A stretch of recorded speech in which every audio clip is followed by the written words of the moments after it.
Bem, amigos da Universo, falamos remotamente aqui da minha casa, da sua casa, da nossa casa, do nosso trabalho, na rua, do ônibus, não sei de onde, mas de algum lugar.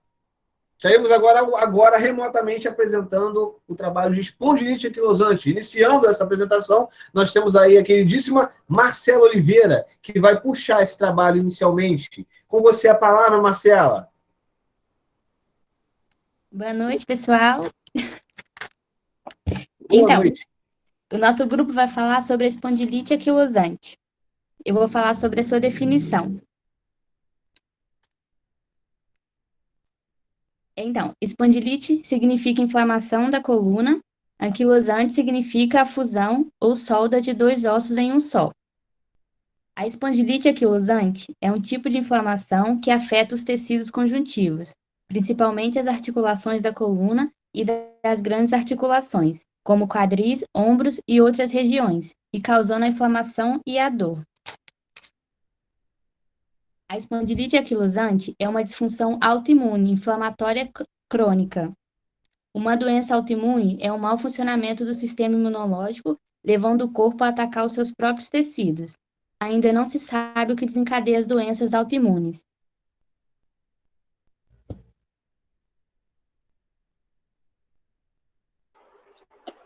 Boa noite, gente. Eu vou falar um pouquinho sobre a etiologia dessa doença. Supostamente, a espondilite anquilosante foi descoberta por Galeno no segundo século depois de Cristo, inicialmente classificada como uma doença diferente da artrite reumatoide. Anos depois, foram observadas algumas evidências esqueléticas da doença, como a ossificação das articulações envolvendo o esqueleto axial, né, que primeiramente a doença envolve o esqueleto axial, e foi encontrado no esqueleto de um homem com mais de 5.000 anos, mais ou menos, que foi encontrado nas escavações arqueológicas egípcias. Em 1818, Benjamin Brody, eu não sei como que fala direito, ele se tornou o primeiro médico, né, a documentar um paciente com espondilite anquilosante. Só que ele associou a uveíte. A uveíte ela era uma inflamação nos olhos, que é um dos sintomas dessa doença, né, que acomete mais as mulheres que têm a espondilite anquilosante. A primeira descrição dessa alteração patológica do esqueleto, que é a espondilite anquilosante, ela foi publicada em 1691 por Bernard Conot. O professor me corrige, tá? Mas eu acho que é assim que se pronuncia. Peraí. E Benjamin Brody, ele foi o primeiro médico a documentar, né, a dar um laudo sobre a espondilite anquilosante. Em 1893, um neurofisiologista na Alemanha, e em 1897, e na França, em 1898, foram os primeiros a fornecerem uma descrição clínica, né, que permitia um melhor diagnóstico sobre a espondilite anquilosante, mesmo antes deles verem alguma deformidade na coluna que pudesse ser evidente nos pacientes. E a causa dessa doença é desconhecida. Não se sabe ainda o que ocorre, mas a causa, né, o que ocorre para causar a espondilite anquilosante. O sistema é um sistema imunológico, né, do corpo que passa a atacar suas próprias articulações, ou seja, ela é uma doença autoimune. E por essas razões, ela ainda não é compreendida de fato. E normalmente ela acomete as articulações entre os ossos da coluna, que é o principal, né, onde começa, as grandes articulações, né, que é o quadril, que são os primeiros alvos. Depois que acomete a coluna, são os primeiros alvos das articulações sacroiliacas, e aí pode acometer as articulações do joelho e do tornozelo. Ela é uma doença que não tem cura, por ser uma doença autoimune, mas ela tem tratamento, e aí é um tratamento que dura ao longo da vida, por conta de causar dores, né? Porque as articulações ficam bem enrijecidas, né? Ficam bem rígidas, e por conta disso causa muita dor no paciente. Então, se o paciente ficar muito tempo parado, sem se movimentar, ele vai sentir muita dor. Então, é uma doença que tem tratamento, e é um tratamento que precisa por toda a vida.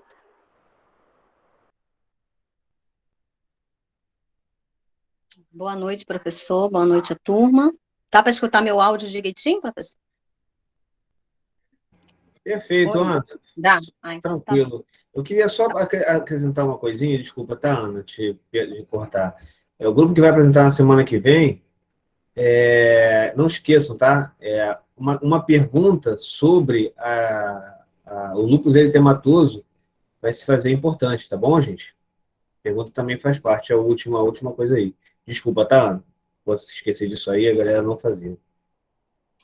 Tá. Eu vou falar sobre a epidemiologia da espondilite anquilosante. É uma das poucas condições reumatológicas que predominam em homens. Acomete também mulheres, mas, porém, o percentual em homens é maior. Normalmente, no final da adolescência, até os 40 anos, quando esses homens que carregam esse gene HLA-B27 são esses homens que carregam esse gene, né? Então, homens, normalmente esses homens que são fumantes e que carregam esse gene, eles têm maior probabilidade de desenvolverem a espondilite anquilosante. Segundo especialista, essa doença ela é 300 vezes mais frequente em pessoas que possuem um determinado grupo sanguíneo de glóbulos brancos, que seria o HLA-B27. 90% de pacientes brancos com espondilite anquilosante são HLA-B27 positivo. Entretanto, possuir o gene HLA-B27 não determina que a pessoa irá desenvolver a doença, ou seja, esse gene é o principal causador predisposição, do indivíduo. Os estudos mostram que 20% dos indivíduos com HLA-B27 terão espondilite anquilosante. Como o HLA-B27 está presente em 7 a 10% da população, pouco mais de 1 em 100 indivíduos apresentará a doença. Agora pode passar, professor. Como dito anteriormente, boa noite primeiramente a todos. Como dito anteriormente, a espondilite anquilosante desenvolve-se mais comumente em jovens do sexo masculino e é uma doença crônica, né? Ou seja, não dura para a vida inteira. Além disso, no sexo masculino, os efeitos ósseos e os sintomas são muito mais evidentes e apresentam piores prognósticos quando em comparação com o sexo oposto. A patologia é caracterizada por afetar preferencialmente o esqueleto axial e as articulações entre o sacro e os ossos ilíacos da bacia. Em casos mais graves e avançados, pode afetar também as articulações periféricas e até mesmo órgãos internos. A EA é acompanhada por um quadro patológico que envolve entecites e sinovites. A entecite, inflamação nas enteses, explica muito da dor e rigidez da EA, da espondilite anquilosante. A espondilite anquilosante, tá, gente? Esta inflamação pode levar, eventualmente, à calcificação dos ligamentos entre vértebras, provocando a fusão óssea. Existem outras articulações que podem desenvolver sinovite, que é a inflamação do revestimento da articulação. com maior prevalência nos membros inferiores que nos superiores. A EA aparece como uma doença isolada na maioria dos casos. Contudo, por vezes, verifica-se a existência de associação com psoríase ou com doenças inflamatórias intestinais, como a doença de Crohn. A EA é uma doença... Oi, sim. Desculpa, tá, Renata? Quando for para passar, você me avisa, viu? Pode deixar, professor. Viu? Pode continuar na tela. A EA é uma doença caracterizada por fatores genéticos e de entre os mais importantes e conhecidos para esta patologia está um gene antígeno leucocitário humano B27, também conhecido como HLA-B27, como a Ana Cláudia citou anteriormente. Existindo diferentes teorias explicativas para a patogênese imunitária deste gene. O sistema imunitário é um sistema complexo, com uma quantidade diversificada de células e proteínas com diferentes funções. Entre as proteínas do sistema imunitário existem as citoquinas, que são glicoproteínas envolvidas e reguladoras da resposta imunitária e resposta inflamatória, que vão desempenhar um papel importante na espondilite. Pode passar, professor. Renata, posso falar rapidinho? Pode, com certeza. É que a Monique falou lá no chat, ela falou assim, meu pai tem espondilite e ele relata muita dor no período da manhã. Aí eu queria responder isso. Claro, ele sente muita dor de manhã, isso é até um sintoma que eu acho que a Renata vai falar agora. Exatamente. A dor matinal, ela é comum, porque como você dorme, né, então a tendência é seu corpo ficar ali paradinho, você até se mexe, mas não está se exercitando de fato. Então você acorda de manhã com as articulações bem rígidas, por isso ele sente dor. Era só isso. E ele sente dor também devido à inflamação, né?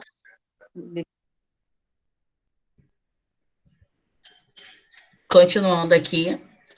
Os doentes com essa patologia queixam-se principalmente de dor lombar e rigidez na coluna.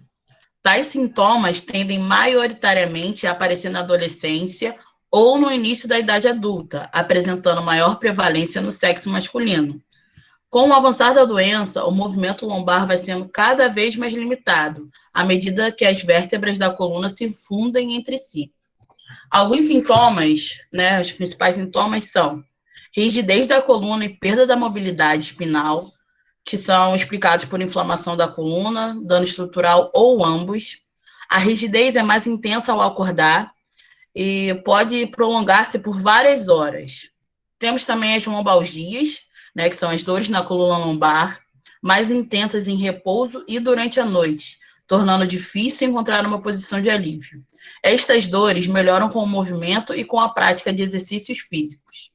Temos também as dorsalgias, que são as dores no nível da coluna dorsal, as citalgias, dores ao nível das nádegas e coxas correspondendo ao trajeto do nervo ciático, né? Temos as tendinites, que são as inflamações dos tendões, as artrites periféricas, com maior prevalência em membros inferiores. Temos também a inflamação ocular. A inflamação da coluna pode evoluir para espondilite, espondilocistite ou espondiloartrite. As mudanças estruturais são causadas principalmente pela osteoproliferação, ao invés da osteodestruição. Para além dos sintomas acima enumerados, é também possível existir febre, fadiga, perda de apetite e perda de peso. Com a evolução da doença, os doentes da EA desenvolvem uma condição denominada postura do esquiador. Tem até uma foto aqui no slide, que vocês podem ver, um homem todo curvado. Pode passar, professor. Em geral, quando aparecem os primeiros sintomas, os doentes dirigem-se primeiro ao médico de clínica geral e familiar, sendo posteriormente encaminhados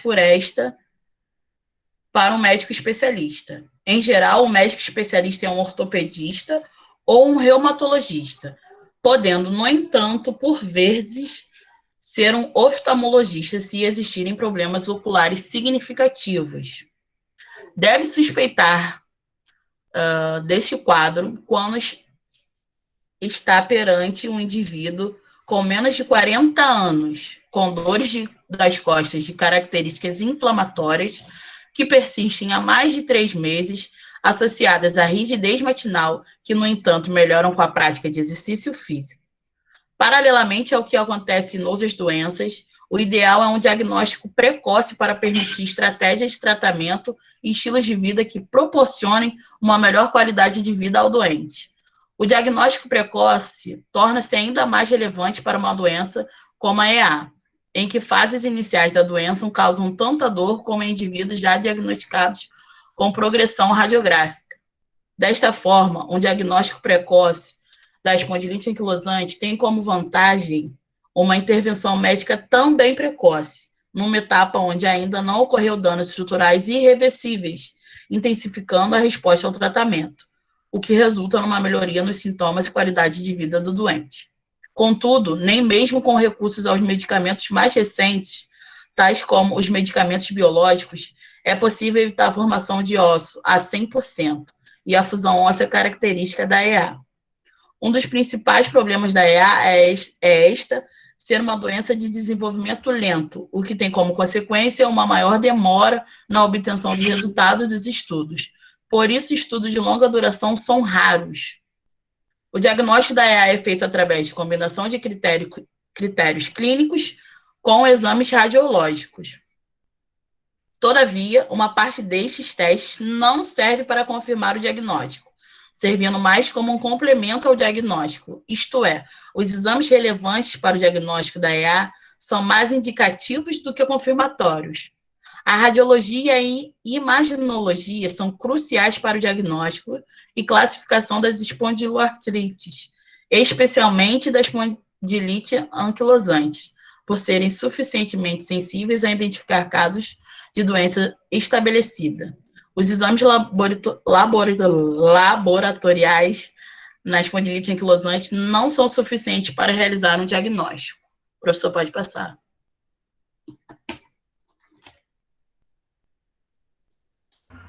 Boa noite, eu vou falar um pouco do tratamento. Então, como foi dito anteriormente, é uma doença que não tem cura, porém ela tem tratamento para poder melhorar a mobilidade, ou melhor, manter, né, a mobilidade das articulações e da postura ereta. Renata, você pode desligar o áudio, por favor? Obrigada. O tratamento engloba o uso de medicamentos, fisioterapia, correção postural e exercícios. Está todo mundo me ouvindo? Alto e claro. Sim. Ok, obrigada. E quando afeta o quadril, ou as grandes articulações, bom, nesse caso só o quadril mesmo,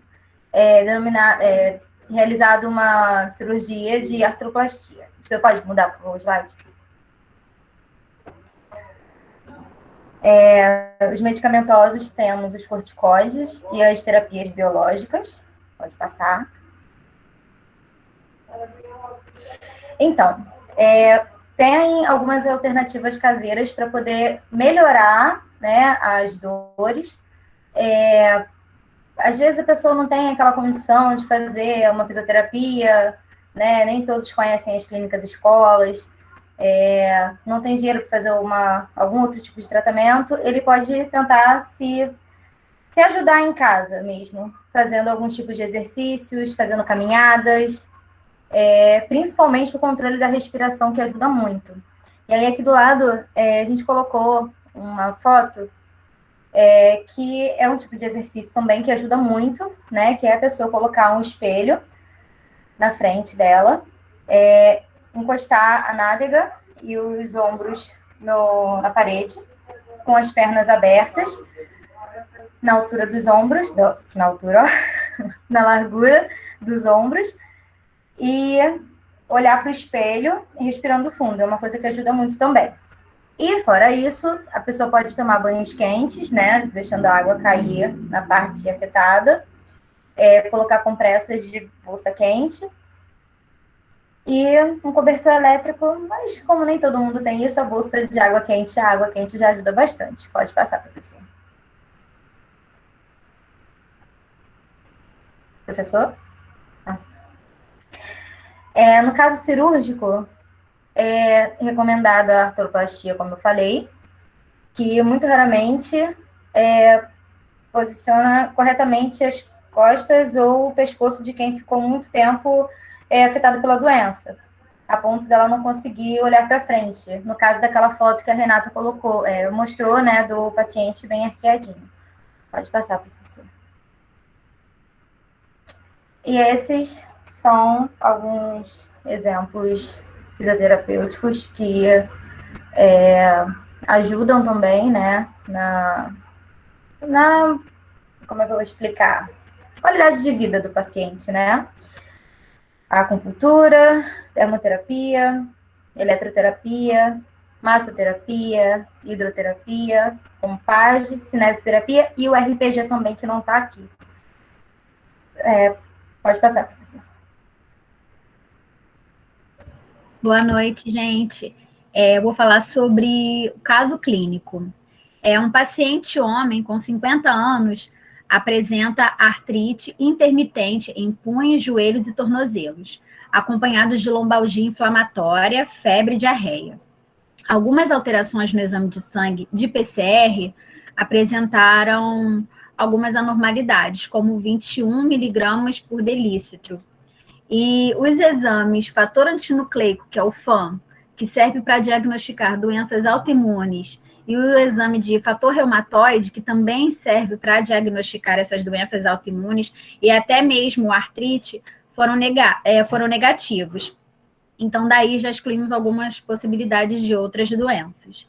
Já os exames de imagem, como a radiografia das articulações sacroiliacas, mostraram esclerose de articulações. O que seria esclerose nas articulações? Esclerose, na verdade, significa uma doença reumática, autoimune crônica, rara, caracterizada por essas alterações nas articulações, nos órgãos internos, além das anormalidades dos vasos sanguíneos. Outros exames também, a gente pode ver algumas alterações, que foram no exame de ressonância magnética. Encontramos alterações subcondrais e erosões, além de um discreto edema subcondral, compatível com sacroiliite bilateral. Sacroiliite significa a causa de uma dor no quadril que acontece devido a uma inflamação da articulação, que fica localizada na parte de baixo da coluna vertebral. Sendo assim, com esses dois resultados, acaba suspeitando de espondilite anquilosante. Tem um outro relato também que a gente colocou do como é que é o nome? Zé Felipe, desculpa.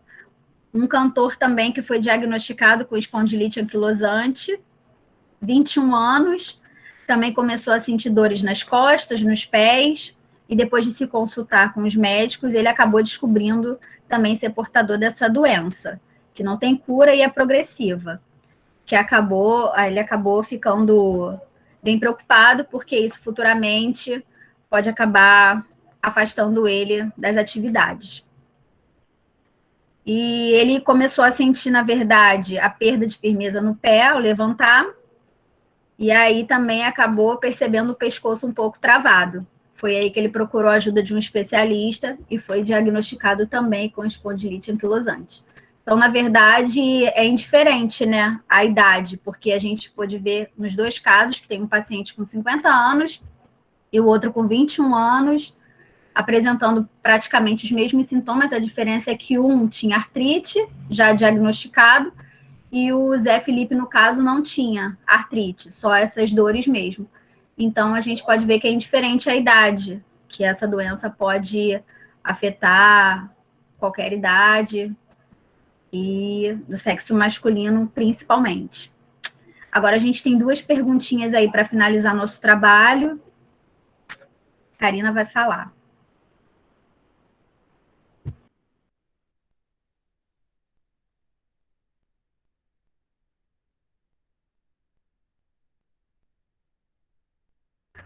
Tá, deixa eu falar. A gente pegou as perguntas assim que são bem frequentes, né? Algumas dúvidas que as pessoas têm. A primeira é quais são os riscos de filhos de pacientes com espondilite anquilosante também apresentarem a doença. E a segunda, se existem risco na gravidez de mulheres com espondilite anquilosante. Pode passar, professor? Então, a resposta da primeira é que os riscos dos filhos de pacientes com espondilite anquilosante apresentarem a doença são muito reduzidas. Não mais que 15% comparados às chances de 85% gerarem crianças saudáveis, sem a doença ou mesmo não a desenvolverá. Ou seja, o Leonardo fez um monte de filhos sem espondilite, né? Não foi só o outro que teve, tadinho. E sobre a gravidez, em mulheres com espondilite anquilosante, não traz danos para a mãe ou para o bebê. Claro que pode ter um pouco de rigidez, né? Mas não é nada que vai trazer algum risco para a saúde deles. Finalizamos, professor. É isso, professor. Perfeito, galera. Parabéns aí pela apresentação, pela gráfica do trabalho de vocês, ok? Pela colocação, inclusive, né, do tema em si. Eu acho que não ficou difícil para a galera que assistiu entender como que esse trabalho ele foi apresentado. Mas, mesmo assim, eu gostaria de fazer a pergunta, né, antes de eu fazer as minhas considerações e relevâncias, com certeza, com relação ao trabalho. Alguém gostaria de participar? Lembrando que eu estou anotando o nome da galera que faz que participa de forma evidente aqui, tá, gente? É óbvio que ninguém vai perguntar o que já foi falado, né? Eu só estou anotando as pessoas que estão fazendo perguntas que não foram exploradas, ou que os colegas não apresentaram de forma mais considerável, tá? Então, vale a pena vocês perguntarem. Quem não está com o microfone aberto, quiser abrir para fazer pergunta, vale. Quem não tiver microfone, pode utilizar o chat, e aí o próprio grupo vai responder, ou se eles tiverem dificuldade para responder, eu me coloco à disposição, beleza? Então, eu vou dar esse tempinho para vocês fazerem as suas considerações. Caso alguém do grupo, né, queira fazer algum tipo de questionamento quanto ao que foi apresentado, pode fazer isso agora também, tá legal? Carlos, eu tenho uma dúvida. Eu também. Fala aí, Priscila. Priscila primeiro. Acabei de apresentar o trabalho, mas assim, até na hora da pesquisa eu também fiquei um pouco na dúvida. O que acontece? O exame de fator reumatoide, ele serve para diagnosticar uma doença autoimune e também serve para identificar uma artrite reumatoide, certo? Não. Errado? Errado. Eu pesquisei sobre isso, mais ou menos, e estava escrito isso no site que eu pesquisei. E aí a minha dúvida foi a seguinte, porque nesse quadro clínico, o paciente ele já apresenta artrite intermitente, ou seja, ele já tem essa artrite aí, né, martelando aí nessa tecla. E aí, como que o exame dele dá negativo? Sua pergunta, ela é muito, mas muito relevante. Muito, tá? Posso dizer que ela é totalmente pertinente quando eu fazer uma pergunta dessa na prova e vocês precisarem entender o que eu vou falar agora.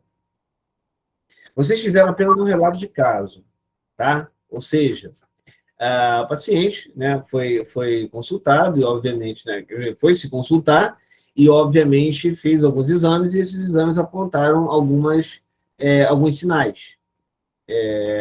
Junto com isso, nós tivemos também o que é a clínica do paciente, né? Foi observado que os sinais clínicos, aquilo que era evidenciado ao questioná-lo, ao tocarmos, ao movimentá-lo, né? Então, quando a gente fala de evidência clínica, nós falamos daquela frase, inclusive a Camila até me perguntou esses dias aí, professor, qual é aquela frase que você usa mesmo e tal? Eu até falei que a clínica era soberana. A clínica, ela é soberana em relação a qualquer patologia. Aí, Camila, tamo junto, hein? Então, quando a gente coloca isso em primeiro lugar, o resto que a gente for testar vai ser apenas para confirmar. O fato de o fator reumatoide ter dado negativo não significa que ele mais para frente não vá possuir um sinal de fator reumatoide positivo no futuro. Então, esse paciente, obviamente, ele tem algumas restrições, como foi colocado aqui, tem algumas dificuldades, né, algumas dores, não necessariamente ele está num período de recidiva, mas num período de remissão, tá? Então, por isso que alguns exames eles acabaram dando negativo. O PCR nem tanto, apesar de ter sido baixo, né, que a proteína C reativa acusou algum tipo de reação inflamatória, né? Mas o fator reumatoide, mesmo que ele tenha dado negativo, ele não descarta a possibilidade do paciente ter a patologia autoimune, tá? Tenham cuidado na hora de vocês avaliarem um caso clínico, porque muitas das vezes, mesmo que o exame dê negativo, você tem outros parâmetros para poder verificar se esse paciente ele é portador de uma determinada doença ou não, tá? De forma geral, o fator reumatoide, ele é um elemento, né, ele é como o próprio nome já diz, um fator que vai determinar ou vai identificar um processo inflamatório.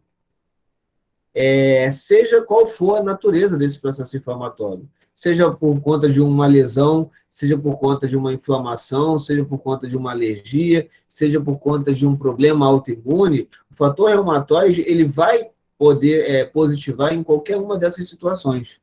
O fato dele ter o fator reumatoide também não é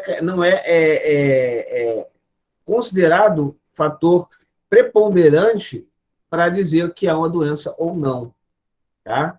Então é isso, a gente precisa levar. Oi, Priscila, pode falar. Não, agora eu entendi.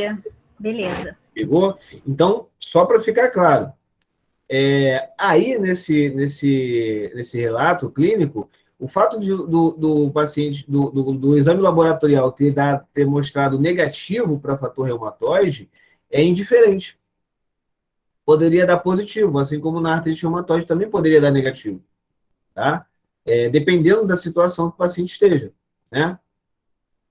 Como foi falado aqui, né? Paciente masculino, 50 anos, há 5 anos com artrite intermitente, ou seja, já são 5 anos, né, com essa dor, joelhos, tornozelos, acompanha lombalgia inflamatória, febre, perda de peso, diarreia crônica. Nesse caso aqui, a febre, por si só, ela já poderia ser motivo para existir um fator reumatoide já positivo ali, né? Então, já é suficiente, por ser uma febre, que o fator reumatoide seja positivo. Aqui deu negativo, falso negativo, que seja, mas o fato de ser ou não ser, estar ou não positivo, não descarta a possibilidade de ser a doença, a espondilite anquilosante. Por mais que vocês tenham um caso clínico, isso não significa que seja padrão. Tá? Nós vamos encontrar outros casos clínicos diferentes desse, que vão dar o mesmo, que podem gerar o mesmo tipo de suposição. Como, por exemplo, uma suspeita, né, de artrite, de espondilite anquilosante. Mas tudo foi falado ao contrário, como vocês mesmos falaram nesse outro caso aqui, onde o rapaz é jovem, onde há, né, a possibilidade de dúvida se esse paciente é portador de artrite reumatoide ou não, ainda há uma condição de dúvida, um ponto dubitável aí em relação a esse qual é o nome dele mesmo, vocês falaram? Felipe? Zé Felipe. Ele é o filho do Leonardo. Doutor Leonardo. Então, basicamente, ainda é possível explorar e saber se realmente ele tem uma espondilite anquilosante ou não. Afinal de contas, ele é muito jovem, né? Então, por mais que ele tenha uma suspeita, né, de espondilite anquilosante, pode ser que esse caso esse diagnóstico possa ser tratado de outra forma. Como as diferenças são muito pequenas entre as doenças autoimunes, pode ser que, de repente, seja uma artrite reumatoide. Pode ser que ele venha a desenvolver algum tipo de lúpus eritematoso sistêmico. Não é o caso aqui, claro, mas pode ser algum outro tipo de de problema, levando em consideração a idade, levando em consideração a atividade do paciente, Zé Felipe, pode ser que ele não tenha a espondilite. Apesar de, veja bem, apesar de ele ter procurado especialistas que suspeitam dessa patologia, ok? Aqui nós temos uma situação que eu jamais colocaria para vocês em prova, porque isso poderia prejudicar o entendimento de vocês, seria algo bem complexo, mas essa daqui, de repente, eu poderia até desenvolver algum tipo de estudo, algum tipo de trabalho para que vocês respondam, né, de forma mais assertiva e entendendo. Então, só repetindo para não ficar nada entendido de forma errada. O fator reumatoide, ele é um exame que ele é presente para identificar possíveis condições inflamatórias. E, quando essas condições elas são muito acentuadas, vocês podem considerar uma doença de cunho mais intenso, mais grave. E isso pode nos levar a pensar em alguma doença reumatológica. Mas o fato de estar negativo também não faz, não gera nisso um problema para descarte, certo? Então, galera, espero que tenha ficado certo. Qualquer coisa me interrompam aqui. Eu vi aqui Maiara Professor, Karina, deixa eu só... A Karina eu ia queria falar responder a Maiara. Desculpa, vamos lá. Fala aí, Karina, manda brasa. Ela falou, eu não entendi a parte que a espondilite anquilosante pode afetar a visão. Então, essa doença, onde existe inflamação no tecido, né? Ela inflama o tecido. Inclusive, pode afetar os olhos, mas ela acontece em cada 7 pacientes, acomete um. Geralmente é um olho, né, que fica inflamado, ele fica vermelho e inchado, e é chamado de uveíte ou irite. É isso, professor? Né? Irite? É isso aí. E os olhos ficam avermelhados, doloridos, e isso acontece também quando a doença é bem grave, já está bem evoluída. Me corrige, professor, se eu estiver errado. Não, é isso mesmo, Mayara. O que eu poderia, de repente, acrescentar é que vocês vão encontrar o uveíte em grande parte dos pacientes com problemas reumatológicos. Por quê? Professor, era a minha pergunta de agora. No nosso trabalho, Natália agora. Porque no nosso trabalho da semana passada, a uveíte apareceu. Exatamente. E aí estou vendo que nessa também. Então, a uveíte, na realidade, é uma consequência de problemas reumatológicos? Seria isso? Sim. Na verdade, o que acontece? Além de ser uma estrutura muito rica em tecido conjuntivo, é uma estrutura com a mucosa muito exposta, certo? Então, as afecções que podem ocorrer ali podem corroborar para um reajuste nas condições reumatológicas. Então, as alterações reumatológicas, elas têm uma predileção maior por tecidos do tipo conjuntivo. Então, o que é tecido conjuntivo do nosso corpo? Para e pensa. Tecido conjuntivo, basicamente, são os tecidos de suporte do nosso corpo. Então, tudo que possa ser, formar uma matriz, conectar células a outras células, é tecido conjuntivo. Então, uma espondilite anquilosante, assim como uma artrite reumatoide, pode apresentar uma alteração, por exemplo, na região dos olhos, uma inflamação que pode progredir para outras alterações, tranquilamente. Assim como quem tem uma espondilite anquilosante também pode apresentar alterações dermatológicas, assim como a artrite reumatoide. Então, observe que, quando se fala das doenças reumatológicas, diferenciar uma da outra é quase um desafio. E o que vocês vão enfrentar, né, quando pegarem pacientes com doenças reumatológicas? Carlos, então você está dizendo também que nem sempre eu vou pegar um paciente com espondilite anquilosante, ele pode ser artrite reumatoide? Olha, eu nem vou dizer que não. Você tem razão. Pode ser que o paciente ele venha com o diagnóstico e você pegue e verifica que, na verdade, houve algum tipo de confusão ali. Com licença. Só para avisar que eu vou sair da aula, que eu estou passando muito mal, tá bom? Tá, mas... Tá tranquilo? É o nervoso, professor, é o nervoso. É o nervoso? Caramba, não posso fazer isso com vocês, cara. Melhoras, viu, Josi? Melhoras de qualquer coisa. Procura lá no YouTube, tá, gente? Já foi. Então, voltando aqui, gente.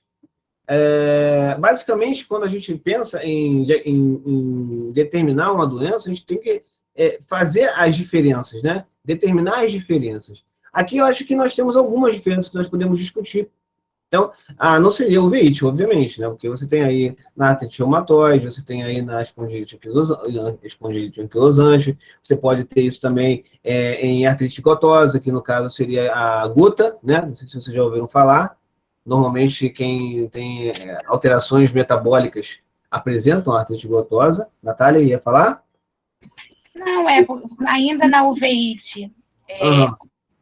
Ela poderia ser um facilitador de diagnóstico? Por exemplo, se a pessoa ainda não sabe o que tem, está com dores, está com algum problema, mas a uveíte ela já fica nítida e vai num médico. Através da uveíte ele consegue dizer que é um problema reumatológico para ela ir procurar um reumatologista? Poderia ser um indicativo? Somente a uveíte? Não, já tem dores, mas não tem diagnóstico, entendeu? Uma pessoa já está com dores, está com alguma coisa. Só que ainda não encontrou um diagnóstico e tal. Aí vem a uveíte. Ela vai no médico. Aí, vamos supor, esse oftalmologista conseguiria dizer para ela que provavelmente era uma doença reumatológica? Ele poderia fazer diferente. Ele poderia encaminhar para um reumatologista. Apesar dele, né, ter quase certeza de que é uma doença reumatológica, obviamente que ele ia fazer um tratamento para a condição da uveíte, mas ia encaminhar imediatamente ao profissional que tem mais capacidade de resolver esse problema, né? E detectar qual é a patologia mais específica desse paciente. Então, o oftalmologista, ele pode sim ser uma peça importante, participante da equipe, uma vez que, quando a gente fala de doença reumatológica, não é um profissional que atende, é uma equipe multidisciplinar. Então, nós temos aí o oftalmo participando dessa equipe, e agora nós temos um reumato que vai tentar identificar que tipo de doença reumatológica esse paciente pode ter. Então, respondendo diretamente a sua pergunta, se o paciente já tem algum tipo de dor articular, dores, né, no corpo, e ele vem pro consultório de um oftalmo com um problema na vista e o oftalmo determina e detecta uma uveíte, ele mesmo pode dizer, você apresenta dores em algum local do seu corpo? E você vai dizer, sim, olha, eu vou fazer o seguinte, eu vou continuar acompanhando você, mas eu vou te encaminhar para o reumatologista para poder fazer um acompanhamento da sua condição geral, que eu só tenho capacidade de fazer as observações relacionadas à região oftálmica, né? E aí, é claro, ele vai passar para o reumato e aí sim o paciente vai fazer toda aquela triagem novamente junto com o profissional.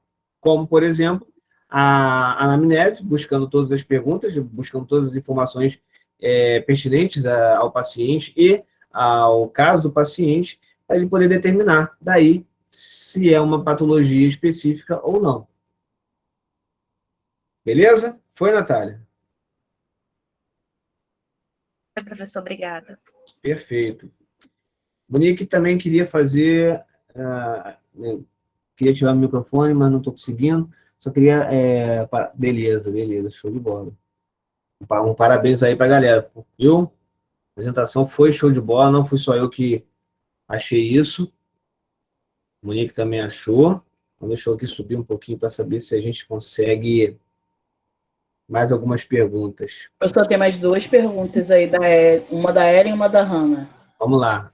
Renata, você quer ter a honra? Honra é toda sua, vai lá, mestre. Beleza. Mais alguém do grupo gostaria de participar dessa pergunta? Fechou. A manipulação, por exemplo, na coluna pode ajudar? Ou pode acabar piorando e causando dano maior? Ellen Cristine, perdão. Na verdade, tudo vai depender de como está o paciente. A manipulação, ela tem muitas vertentes, ela tem muitos lados, tá? Então, dependendo do tipo de manipulação, óbvio, não é recomendado. Mas existem outras manipulações que você pode tentar trabalhar com o paciente. Manipulações essas que gerem uma capacidade de mobilidade das articulações afetadas, por exemplo. A gente sabe que quanto maior a imobilidade, a imobilização do paciente, maiores são os efeitos deletérios, né, no tecido do paciente, no caso, no sistema como um todo. Então, a manipulação, a cinesioterapia, tá? Entre outras terapias, elas vão propiciar uma melhora na qualidade e um retardo, né, desse progresso da patologia. Então, a sua pergunta básica é se poderia ajudar. Pode. Se você fizer com excesso e ultrapassar os limites, né, criados pela patologia, aí sim você pode causar algum tipo de dano. Mas a manipulação ela é considerada uma forma de você reduzir, amenizar os sintomas do paciente, as dores que o paciente vem a ter, e melhorar a mobilidade do paciente. Lembrando que nós estamos falando de um paciente que está em progressão de perda de mobilidade. Tá? Ellen, eu respondi a sua pergunta, enquanto você vai me respondendo se respondeu ou não. Beleza, já respondeu. Caraca, show de bola. Vamos ver agora a Rona. Sobre a dor e rigidez que a pessoa sente na coluna vertebral, pode chegar a afetar os movimentos das pernas? Perfeito. É uma outra pergunta. A Renata quer falar sobre isso? Priscila, qualquer coisa eu falo. Professor, Oi. eu não sei ao certo, assim, vou dizer pelo que eu estudei do trabalho, mas eu acredito que não. Só se a espondilite ela for pro joelho e tornozelo. Estou certo ou estou errado? Vamos lá, acredito que sim. Eu acho que sim. Acho não, tenho certeza. Então, porque é o esqueleto eu também axial, acredito né? que sim. Então ele vai da região lombar, pode irradiar pelas pernas, sim. Até por causa do nervo ciático, né, que é acometido, então. E por que vocês estão falando do nervo ciático? Fiquei curioso agora, Renata. Vamos lá. Ficou, professor? Fiquei curioso. Por que o nervo ciático? Vamos lá. É sério, pode dizer que não. Pode ser que não sei. Então, pela parte do trabalho em que eu estudei, falava que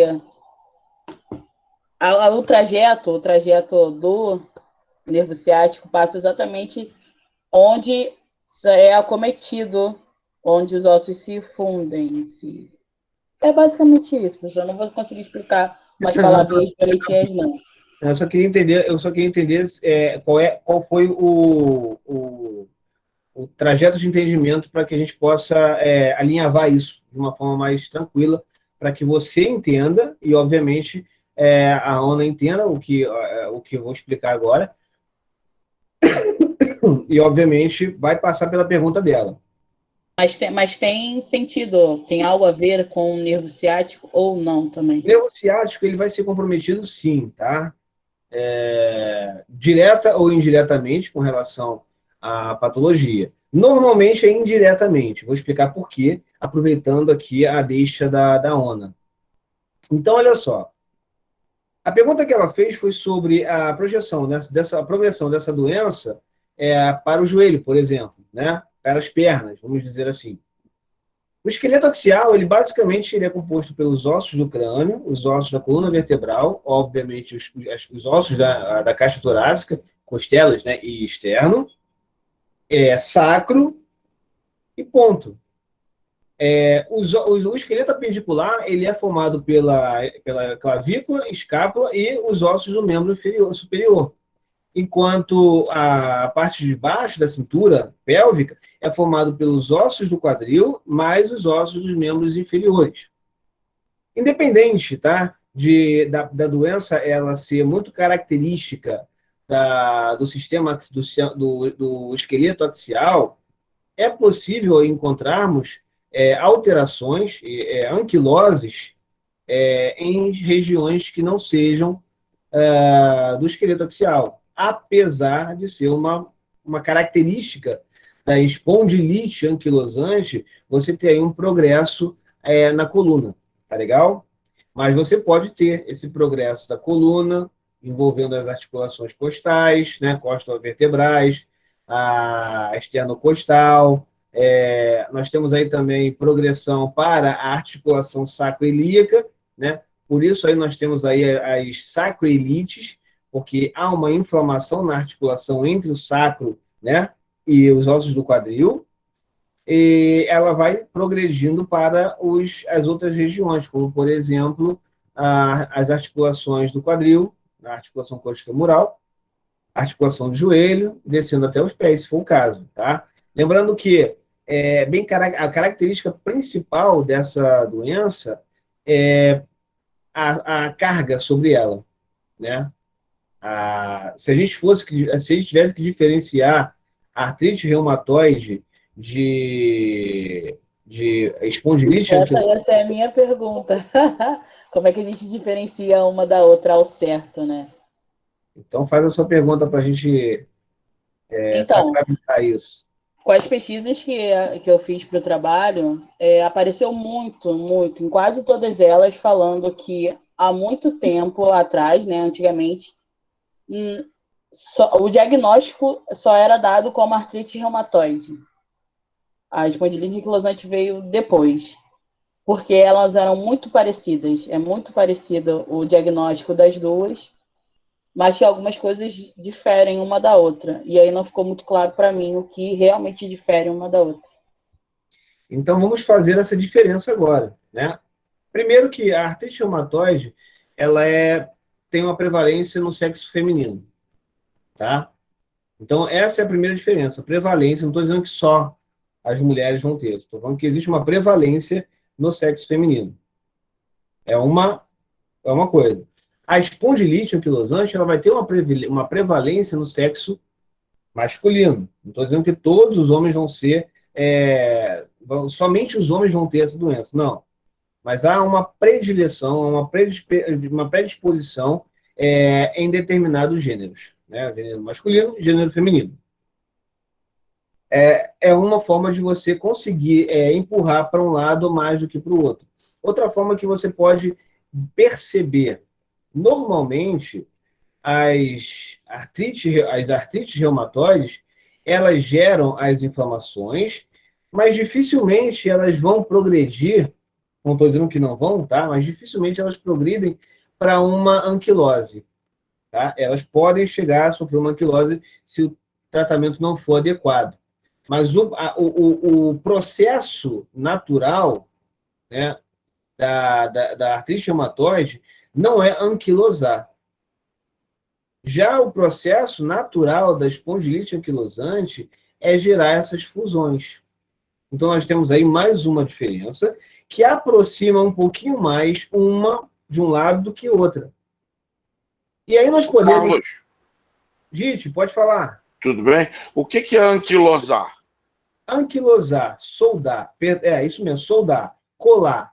Imagine que você tem uma articulação saudável. Fusão, né, professor, dos ossos. É uma cola, né? É uma solda, é uma fusão. Então, imagine que você tem aqui duas peças. E essas peças, elas são articuladas. Aí você vem ali com a solda, com o eletrodo, e pinga a solda justamente nos locais de articulação. Você bloqueia aquele movimento ali. Então, você fez uma anquilose ali. Você pega a dobradiça da sua porta, por exemplo, e solda todos os elos de separação. E verifica se quando você fechar a porta, se você vai conseguir fechar a porta ou se as dobradiças vão ser arrancadas da porta. Basicamente é isso que é uma anquilose. Tá? Respondi, Edith? Respondeu. Eu perguntei porque você sabe que eu fico sempre curioso da etimologia, né? Isso é legal. A espondilite é fácil, que é it é inflamação, espondilo é vértebra em grego. Mas eu estava encafifada com um ânquilo, que em grego é âncora, suporte. Aí é uma coisa que faz uma âncora. Então deve ser porque ancora deve ser uma coisa que solda, né? Que torna sólido. Então, exatamente. Ou seja, a melhor forma que você tem de evitar um movimento é você se agarrando em alguma coisa. Ancorando alguma coisa, anquilosando alguma coisa. Então, basicamente é isso. É uma fusão que você tem ali que impede que haja um movimento. Certo. A artrite reumatoide tem isso? Tem. É algo natural dela? Não necessariamente. O natural da artrite reumatoide é você gerar degradação e degeneração articular. Enquanto a espondilite anquilosante, ela não vai sofrer uma degeneração articular. Ela vai sofrer uma mudança, né, histológica, vamos dizer assim. Como assim uma mudança histológica, Carlos? Pelo amor de Deus, agora degringolou tudo. O tecido, ele vai tendo as inflamações, e naturalmente, como toda inflamação, existe ali uma capacidade de irrigação e, obviamente, uma ionização naquele tecido, que pode causar calcificações momentâneas. Óbvio que existem organismos, existem ferramentas, elementos que vão retirar esse cálcio dali para você poder ter uma regeneração adequada, coisa que não acontece na espondilite anquilosante. Aquele cálcio se prende naquelas redes de fibrocartilagem, se prende naquelas redes de conjuntivo e começa a criar o quê? Um cimento, como se fosse uma malha de aço para formar um concreto. Então, ela vai concretando, vai fechando, vai calcificando estruturas moles, ligamentos, cápsulas articulares, discos intervertebrais, até formar o quê? Uma estrutura totalmente consolidada. Certo? Então, basicamente, e principalmente, a diferença da artrite reumatoide para a espondilite anquilosante é o processo, como o processo inflamatório ele vai ocorrer. Tá? Ô, Carlos. Oi. Agora uma dúvida aí na questão de que o pessoal, em algum momento aí, falou que fazer atividade física melhor, diminui a dor. E o repouso pode aumentar. Aí eu te pergunto, será que às vezes isso não acontece porque o paciente fica achando o contrário? Fica achando que se ele se movimentar vai doer mais, aí ele acaba justamente aumentando o problema? Será que a solução não seria movimentar para tratar um pouco? Não seria uma fisioterapia, o movimento dessa região? Eu gostei bastante da sua pergunta, gente. Sua pergunta ela foi bem pertinente. Inclusive, deixa eu botar o laserzinho aqui. Vocês estão vendo o meu laser, né? Estão vendo, né? Sim. Estamos vendo. Estamos vendo. Bom, galera, como toda doença que nós falamos anteriormente, quem falou de artrite reumatoide falou que o paciente apresenta uma rigidez articular matinal. Tá certo? Sim. Ótimo. Assim como também falaram também que existe uma fadiga, né? Uma astenia da parte do paciente. Foi falado também, não foi?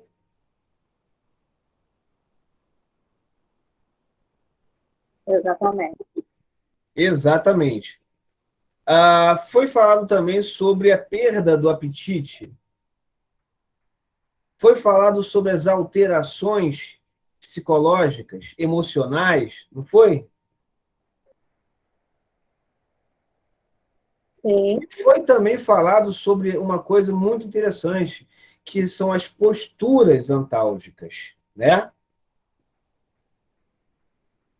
Então, observe que, se a gente avaliar de uma forma generalizada, tanto uma doença, artrite, reumatoide, quanto a espondilite anquilosante vão apresentar dores, vão apresentar rigidez pela manhã, ao acordar, vão apresentar uma fadiga, né, um cansaço, a perda do apetite. Obviamente, quem sente dor acaba não tendo muita fome, isso é natural, né? Você mexe com o emocional da pessoa, A dor, ela é algo que está diretamente ligado ao emocional. Isso aí não tem como separar uma coisa da outra.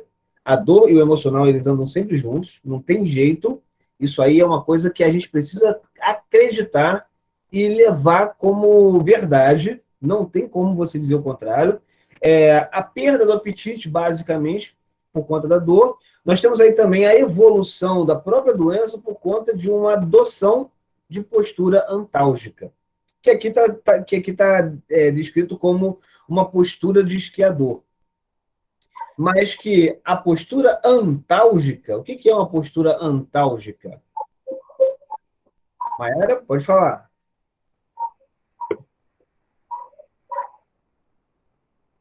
Tá, foi só... Bem, o que é a postura antálgica?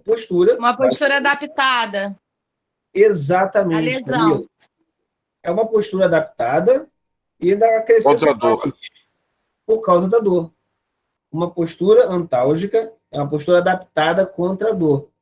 Então, por mais que você esteja numa postura errada, aquela vai ser a postura que vai evitar que você sinta aquela dor constantemente. Então, por exemplo, se a gente fosse pensar num paciente com artrite reumatoide com alterações na mão, como que a mão ficaria para evitar dores normalmente tensionadas? E essas tensões, elas têm tendões nas musculaturas, nas estruturas ósseas das mãos, tem aqui musculaturas que se envolvem contraindo com muita intensidade, e isso tudo vai causando alterações estruturais na mão, nas falanges do paciente. Professor. Oi, Natália. Eu citei, lá no caso da Júlia, a questão de ela ficar com o pé torto. Ela andava com o pé torto quando criança. Isso seria uma postura antálgica, então? Poderia se considerar isso? Poderia. Imagine que ela pise numa superfície e ela sente um incômodo naquela região. O que ela vai fazer? Ela vai transmitir a carga do corpo dela para as regiões onde ela sinta menos dor. É uma adoção antálgica, né? Ela adotou uma postura antálgica, né? Que pode ser vista em qualquer lugar. Por exemplo, a pessoa que tem uma dor muito forte no ombro, normalmente o que ela faz? Ela joga a mão para próximo do peito e não mexe aquele ombro. Aquele ombro vai ficando parado, criando aquela postura antálgica, aquela posição antálgica, e assim você acaba tendo algumas restrições, alguns efeitos deletérios dessa postura. O que seriam esses efeitos deletérios? Nosso corpo é uma máquina feita para se mover, ponto final, não tem o que discutir. Não é à toa que tem músculo, não é à toa que tem ancoragem de músculo, com os seus tendões específicos e respectivos. Não é à toa que existe uma ligação, né, entre dois ossos que sejam totalmente móveis, né, articuláveis. Então, nosso corpo ele foi projetado para desenvolver funções. Se a gente começa a impedir que essas funções aconteçam, o nosso corpo, além dele ser projetado para realizar tudo isso, ele também foi projetado para economizar, para se adaptar. Se aquela articulação não gera o movimento que ela foi criada para fazer, então vamos diminuir. Vamos retrair um pouquinho aquela cápsula, vamos diminuir um pouquinho do líquido sinovial que tem naquela região, vamos diminuir a massa muscular daquele indivíduo ali, ele não precisa de movimento ali, então vamos diminuir. Cada célula que tem ali é uma célula em potencial, uma consumidora em potencial de energia. Vamos retirar. A gente pode economizar energia, não precisa gastar energia com aquilo ali, não está usando. Então, o fato de você manter essa postura antálgica vai fazer com que aquela estrutura fique em condições deletérias. Haverá perda do tecido, haverá morte celular, haverá degeneração de forma geral.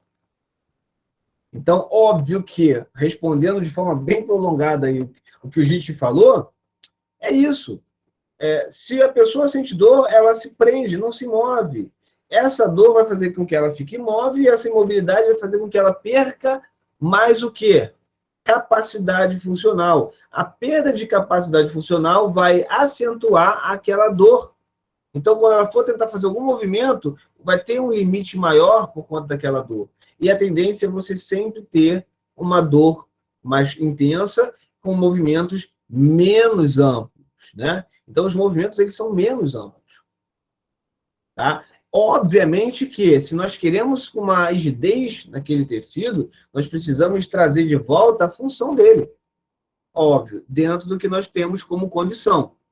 Se aquele paciente já apresenta, vou passar aqui o mouse, tá, galera? O cursor, uma estrutura semelhante a essa, é claro, gente, é óbvio que nunca ele vai alcançar a amplitude de movimento de uma estrutura rígida, como é o caso dessa aqui.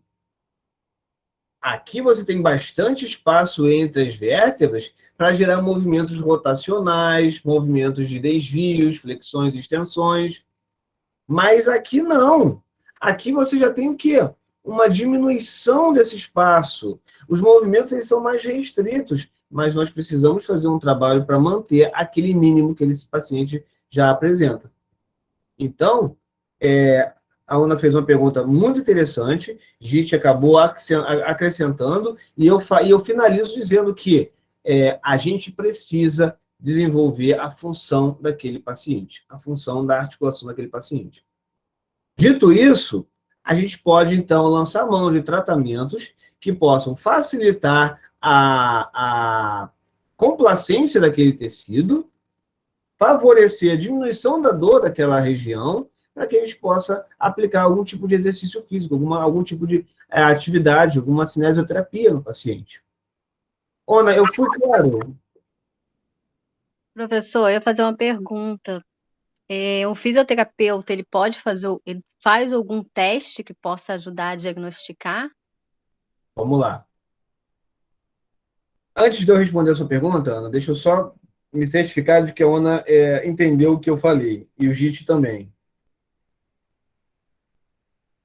Perfeito, professor. Show de bola. Beleza. A Ana perguntou, né? Faz a pergunta de novo, Ana, me perdoe. Algum teste que o fisioterapeuta poderia fazer para diagnosticar, né? O comprometimento do sacroiliaco, a mobilidade lombar, né? A limitação da mobilidade lombar. O que o fisioterapeuta pode fazer para diagnosticar? Porque no caso não seria só o reumatologista, né? O fisioterapeuta também tem um papel importante para o diagnóstico, né? Beleza. Sua pergunta ela é uma pergunta que ela vai sempre circular em cima da fisioterapia, das disciplinas aplicadas. Isso aí não tem jeito. É uma questão sem saída, né? Então, e muitas das vezes, até depois de formado, a pessoa, o formado, né, o profissional, né, ele vai acabar tendenciando a errar, muitas das vezes, quando se escreve, né, a conclusão diagnóstica no papel. E isso, por mais que eu tenha falado na primeira, na segunda aula, isso vai ser um problema na vida do fisioterapeuta formado. O que acontece é o seguinte, Ana, o médico, né, no caso o reumatologista, né, ele vai gerar ali uma conclusão, né, vai fechar ali uma conclusão, um entendimento, né, daquela patologia, que nós chamamos de diagnóstico clínico. Tá? Ou seja, ele vai identificar ali, através de sintomas, através de exames complementares, e vai diagnosticar ali, por exemplo, a espondilite anquilosante. O fisioterapeuta, quando for receber esse paciente por um encaminhamento médico, e na maioria das vezes é um encaminhamento médico que leva o paciente até o fisioterapeuta, no caso aí, nesse caso específico, eu posso dizer que em 98% das vezes é o médico que encaminha, o fisioterapeuta já tem ali em mãos o diagnóstico clínico, tá? O que o fisioterapeuta ele pode fazer em relação a diagnóstico é apenas o que é pertinente ao funcional do paciente, que nós chamamos de diagnóstico funcional, ou diagnóstico fisioterapêutico, ou fisiodiagnóstico, tá? E o que nós podemos colocar ali no fisiodiagnóstico do paciente? Por exemplo, A gente vai fazer as avaliações, testes. Nesses testes, nessas avaliações, a gente vai detectar alterações de cunho fisiológico e de cunho anatômico. Por exemplo, digamos que o paciente esteja como esse paciente aqui, ó, como essa foto aqui. E aí a gente pede para o paciente se esticar, ficar reto, e o paciente ele vai apenas um pouquinho mais além do que ele está nessa foto. Digamos que a gente observe que a mobilidade da cabeça do paciente em relação ao ombro, ela foi reduzida. Então, o fisiodiagnóstico ali, na hora que a gente colocar em diagnóstico fisioterapêutico, nós vamos colocar exatamente isso. Diminuição da amplitude de movimento das articulações cervicais, cabeça em relação a ombro, por exemplo, ou cabeça em relação a C1. Nós podemos aí falar também que existe uma redução significativa da rotação de tronco. Isso aí é um fisiodiagnóstico, é aquilo que o fisioterapeuta pode fazer.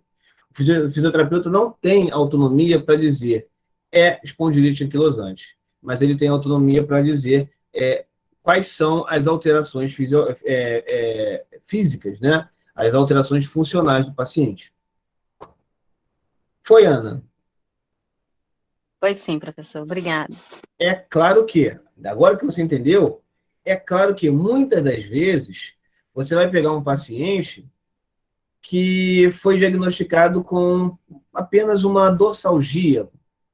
E aí você chega para esse paciente, você faz a avaliação desse paciente, esse paciente começa a te relatar vários tipos de dores. Olha, eu tenho dores nas costas, muitas dores nas costas, minha musculatura está toda tensa, eu tenho dificuldade de mover, ela já está descendo para a lombar, eu tenho um histórico de verticulite, então de vez em quando eu tenho que ir no nutricionista para ele poder passar uma dieta para mim e tal. O fato dele ter um histórico de alterações gastrointestinais vão apontar para uma patologia de cunho de imobilização de tronco.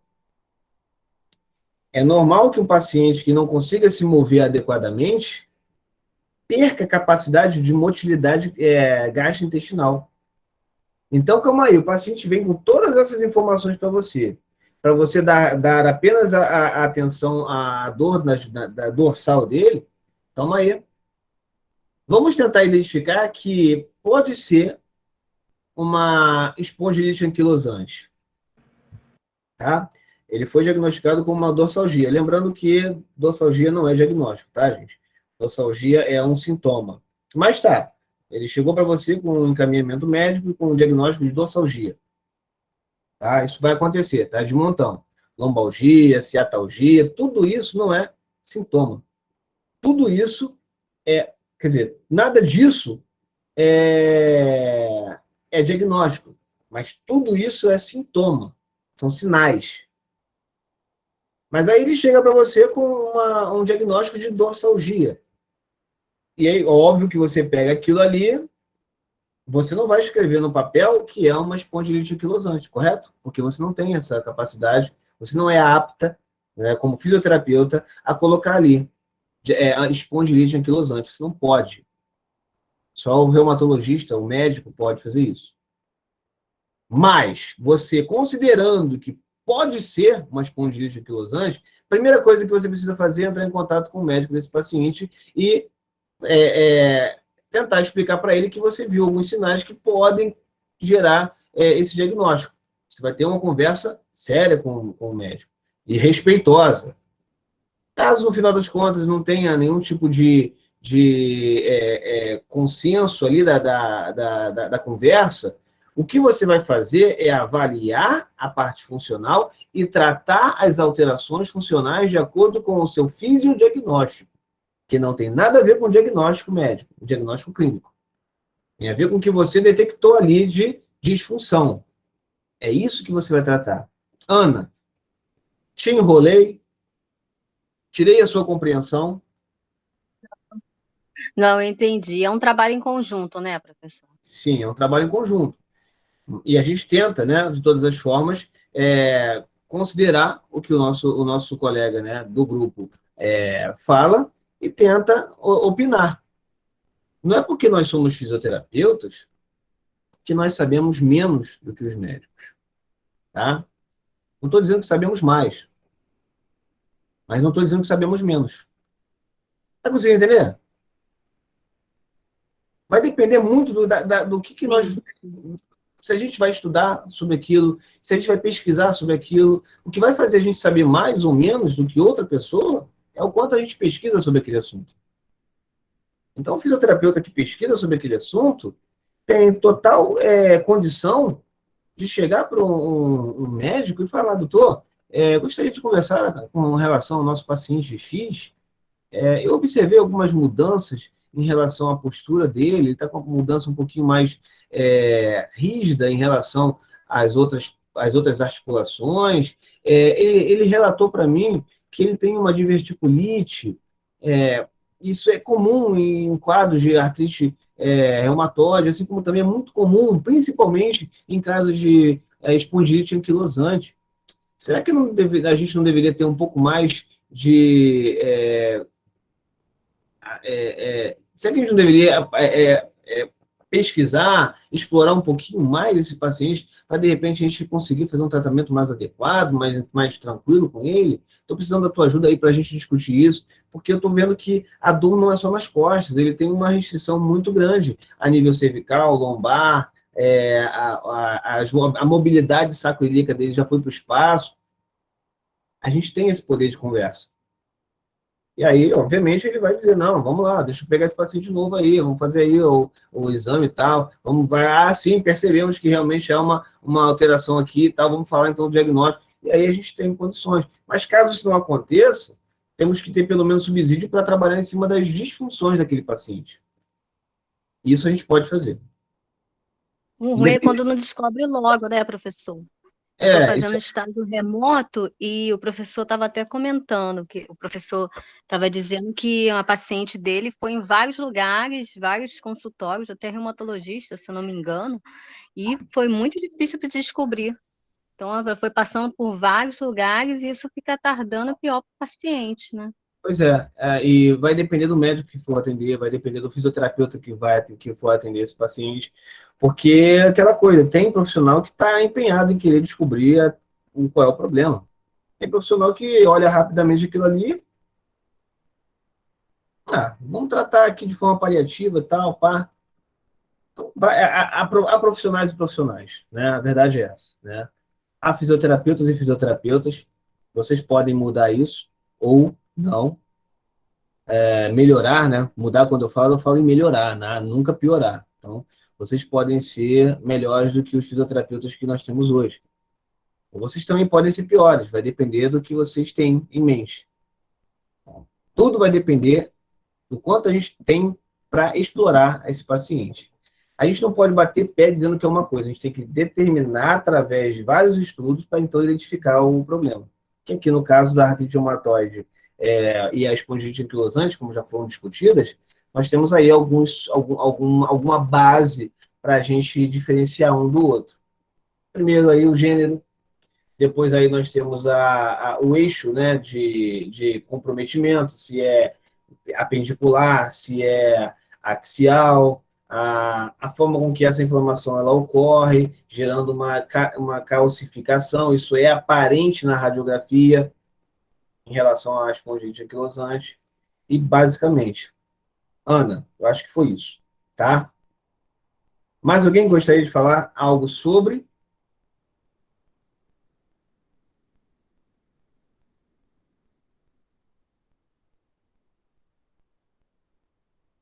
Bem, parece que não. Bem, vamos lá. Só para vocês terem uma ideia aqui, na radiografia, vocês só conseguem identificar a radiografia se vocês tiverem um bom conhecimento de anatomia. Tá? Então, se vocês não têm um bom conhecimento de anatomia, vai ficar difícil de vocês identificarem algumas estruturas que não deveriam estar aqui. Ou, por outra, algumas estruturas que não deveriam estar do jeito que estão. Né? Então, isso é importante, a gente conhecer a anatomia. Por exemplo, olha só, se a gente conseguir observar esses blocos quadradinhos aqui, observe que esses blocos quadradinhos, anatomicamente falando, eles deveriam apresentar uma angulação não tão intensa quanto é na ponta desses quadrados, né, nas vértebras. O espaço escuro aqui não deveria ser tão pequenininho, deveria ser um pouco maior. Isso aqui pode demonstrar para a gente uma diminuição grande, né, da articulação intervertebral, né, os discos intervertebrais, ou já uma projeção óssea para dentro das articulações. A gente pode encontrar isso também em pacientes que apresentam, por exemplo, os esporões, né, os famosos esporões de calcânio. Né? Observe essa espícula, né, essa ponta branca aqui na região inferior do pé, o calcânio. Isso aqui é calcificação de fáscia. Então, se você tem uma calcificação de fáscia, com certeza, se você pisar numa superfície e pressionar essa região, por ser osso, vai causar dor. Da mesma forma que você pode ter alterações no tendão do calcânio. Observe essa ponta aqui que está aparecendo aqui na parte superior do calcânio. Essa ponta aqui também é uma espícula óssea. É uma formação calcária que não deveria estar aqui. Tá? Saindo do osso e se introduzindo pelo tendão afora. Então, observe que há uma modificação na condição do tecido. Uma modificação histológica. Então, essas coisas a gente precisa ficar atento para poder dar o diagnóstico, pelo menos reconhecer o diagnóstico de forma mais adequada. E diferenciar um do outro, por exemplo. Então, vamos lá, enquanto ninguém fala nada. Então, aqui nós falamos de alguns tratamentos, né, medicamentosos, alguns tratamentos relacionados às atividades físicas. Nós temos aqui tratamentos cirúrgicos. Muitas das vezes, se você tem uma fusão entre as articulações do quadril, você impede o movimento de marcha desse paciente. Então, a substituição, normalmente, é uma boa ideia, dependendo da idade do paciente. Uma artroplastia, certo? Vamos ver aqui. Tratamentos como acupuntura podem facilitar. Obviamente, quem tem esse subsídio aqui é algo interessante. A termoterapia pode facilitar a condição do tecido, né? Gerar uma complacência melhor do tecido. A massoterapia pode melhorar a condição da tensão muscular, lembrando que a dor gera contração muscular, que gera mais dor, que gera mais contração muscular. Então, a massoterapia ela pode vir como um bom subsídio aí para diminuir a tensão muscular e, obviamente, diminuir a dor, interromper esse ciclo vicioso. Hidroterapia, como foi discutido na aula passada, não há o que acrescentar, é basicamente a mesma coisa. A pompagem é a capacidade de você afastar as articulações junto com as musculaturas, as suas inserções, como se fosse um alongamento, tanto da articulação quanto da musculatura, né? Quem teve recurso terapêutico manual aí deve lembrar dessa técnica. Caso contrário, a gente toma aí um pouco desse tempo futuro para a gente poder discutir um pouquinho sobre isso. E a cinesioterapia é basicamente uma terapia que vai envolver vários recursos, né? Vários recursos cinesioterapêuticos, metodologias diferenciadas, entre elas o RPG, o Pilates, o Williams, né, exercícios de Williams, né, os exercícios de Mackenzie, entre outras atividades, tá? A cinesioterapia, que são muito válidas para o tratamento de pacientes com problemas reumatológicos. Muito válido. E aí, obviamente, a gente já chegou a discutir esses casos, né? E as questões também, a gente já chegou a discutir essas questões, já vieram até com as respostas. Beleza? Acredito que era só isso, gente. Conseguimos alcançar aí o término da aula de forma adequada. Eu só gostaria que vocês me ajudassem a falar o nome dos colegas que perguntaram aí. Eu estou numa tela diferente agora, então não estou vendo o chat.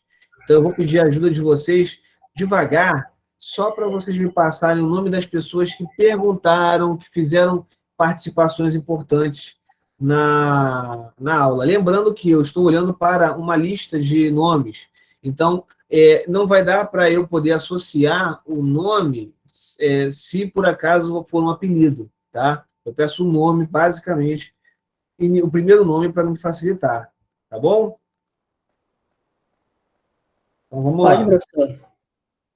Pode falar? começar. Pode sim. Então, a Maiara Salles comentou que perguntou da visão. Beleza. A Monique Souza. Você lembra do que ela falou, Monique? A Monique que comentou sobre o pai que tem a mesma coisa, tem essa doença. Ela perguntou sobre a questão da dor no período da manhã. Tá, deixa eu acrescentar o nome dela aqui, porque ela deve ter entrado na semana passada, não é isso? Deve ter sido a primeira aula dela na semana passada. Monique Souza, né? Souza com S ou com Z? Souza com S. Tá. A Rona. Vamos aí. Rona Zamerin. H, né? Vamos lá. H-O-N-A. Tá ok, tá aqui. Beleza. A Ellen Cristine Costa. Também com H. Com H, tá ok. A Natália perguntou também. Natália Pereira. Tá ok. O Gite. Vamos lá, Gite, seu nome. Como é que começa? É Moacir Gitirana. Acho que já estou aqui achando. Tá aqui, não. Calma aí. Tá aqui, achei. Beleza, Moacir. Show de bola. Pronto. Beleza. As meninas do grupo também fizeram perguntas. Não tá valendo. As perguntas do grupo de hoje não tá valendo. Eu ia falar isso, Tem mas... a Ellen Cristine. Ellen Cristine. Eu passei pro professor. Passou? Passei. Ellen Cristine Costa. Tá aqui. Beleza. Tranquilo. Show de Bom, bola. que eu me lembro foram essas, mas se tiver mais alguém, pode falar isso, aí. acho que foi só essa. Perfeito. Aos que escreveram e acho que falaram também, né? Isso. Sim. Perfeito. Beleza, então. Bem, deixa eu salvar aqui essa planilha. Fechar. Fecha a planilha ou vai ter alguma pergunta que vai ser feita ainda? 3, 2, 1. Fechando a planilha? Tá. Bem, vou também então interromper a gravação, óbvio, né? Não há perguntas, eu vou interromper a gravação.